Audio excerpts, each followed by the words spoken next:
ஜோதிட உறவுகளுக்கு அன்பான வணக்கங்கள். இன்றைய ஒரு சிறப்பான பதிவில் பார்க்கவிருப்பது செவ்வாய் சனி சேர்க்கையால் ஏற்படக்கூடிய நிறைய பிரச்சனைகள் இருக்கு. இந்த சேர்க்கை அப்படிங்கிறது பார்த்தீங்கன்னா நிறைய பேருக்கு இருக்குது அப்படிங்கிறத விட அவங்க படுற அந்த துன்பம் அப்படிங்கிறது ரொம்பவே அளவிட முடியாதா இருக்கும்.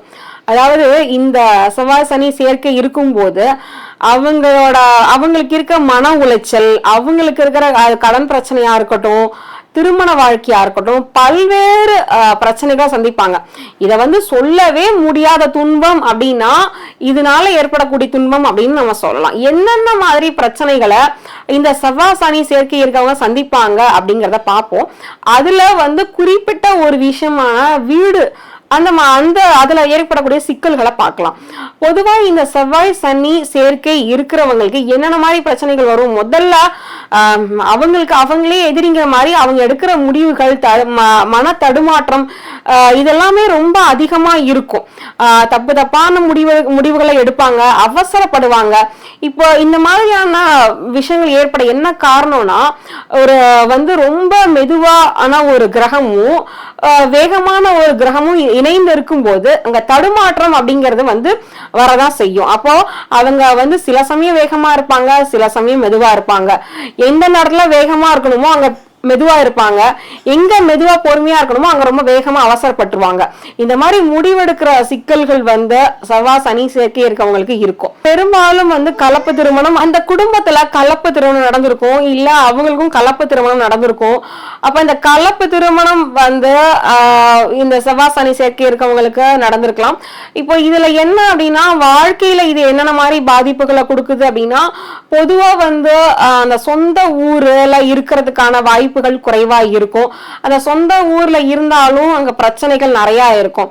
இப்போ இதுல இருந்து வெளியில கொஞ்சம் அமைதியான வாழ்க்கைக்கு எப்படிலாம் நம்ம வரலாம் அப்படின்னா, பொதுவா செவ்வாய் சனி சேர்க்கை இருக்கவங்களுக்கான ஒரு டிப்ஸ் என்னன்னா, அதாவது இந்த பூர்வீகத்தை விட்டு வெளியில வாழ உங்களுக்கு வாய்ப்பு இருந்தா அந்த இடத்துல இருந்து வெளில நீங்க ஒரு புதிய இடத்துக்கு உங்களோட முக்கியமான வாழ்க்கை, அதாவது எப்பயோ ஒரு நாள் பூர்வீகத்துக்கு போறது தேவையில்லை, உங்களோட அந்த ஒரு பெரும்பாலான வாழ்க்கை பூர்வீகத்தை விட்டு வெளியில இருந்தா அது ரொம்ப சிறப்பா இருக்கும். ரெண்டாவது பாத்தீங்க அப்படின்னா, உங்களுக்கு பதவி உயர்வுகள் வரும்போது அதை நீங்க கொஞ்சம் வெளியில, அதாவது இருக்கிற இடத்தை விட்டு இந்த வெளியில, அதாவது டிரான்ஸ்பர் மாதிரியான பதவி உயர்வு வரும்போது அதை நீங்க வெளியூருக்கு வாங்கிக்கிறது ரொம்ப சிறப்பா இருக்கும். அப்படி நீங்க இருக்கும்போது அந்த புதிய பதவி உங்களுக்கு லாபத்தை, உங்களுக்கு பெரும் பேரை தரக்கூடியதா இருக்கும்.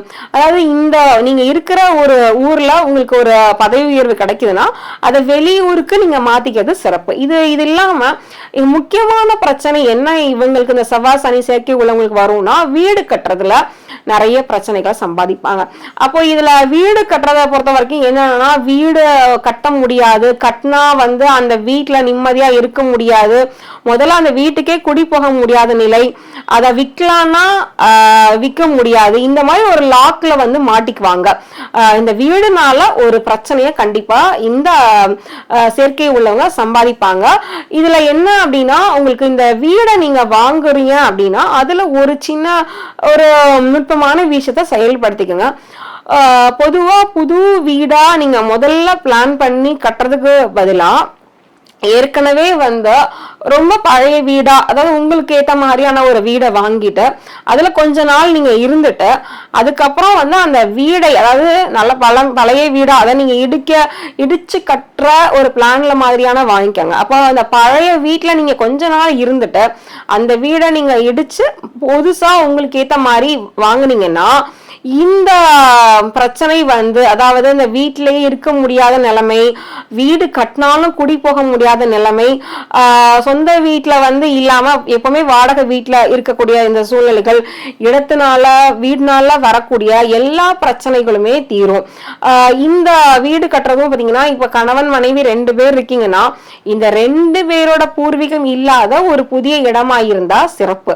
அந்த இடத்துல நீங்க இந்த மாதிரி ஒரு பழைய வீட்டுல கொஞ்ச நாள் ஒரு 6 மாசம் 1 வருஷம் இருந்துட்டு அதுக்கப்புறம் அந்த பழைய வீட்டை இடிச்சு புது வீடா நீங்க கட்டும்போது இந்த பிரச்சனைகள் எல்லாமே தவிர்க்கப்படும். இதுல வந்து பாத்தீங்க அப்படின்னா உங்களுக்கு இதுக்கு முன்னாடி இந்த மாதிரி வீடு கட்டுறதுக்கு முன்னாடி ஏதாவது இந்த வீட்டுனால இப்ப இந்த சேர்க்கை இருக்கு ஜாதகத்துல வீடுனால இதை கஷ்டப்பட்டு இருக்கீங்க அப்படின்னா பொதுவா செவ்வாய்க்கிழமைகள்ல நமக்கு வந்து துர்க்கை வழிபாட நீங்க செஞ்சுட்டே வரலாம். செவ்வாய்க்கிழமைகள்ல ராகு காலத்துல இருந்தாலும் சரி இல்ல காலை மாலை எந்த ஒரு நேரமா இருந்தாலும் சரி துர்க்கை வழிபாடு நீங்க வந்து செஞ்சுட்டே வரும்போது இந்த பிரச்சனைகள் எல்லாமே தீர்ந்து இந்த வீட்டுல வந்து நிம்மதி, வீடு சம்பந்தமான பிரச்சனைகள்ல இருந்து வெளில வந்து நிம்மதியான ஒரு சூழ்நிலை உருவாகும்.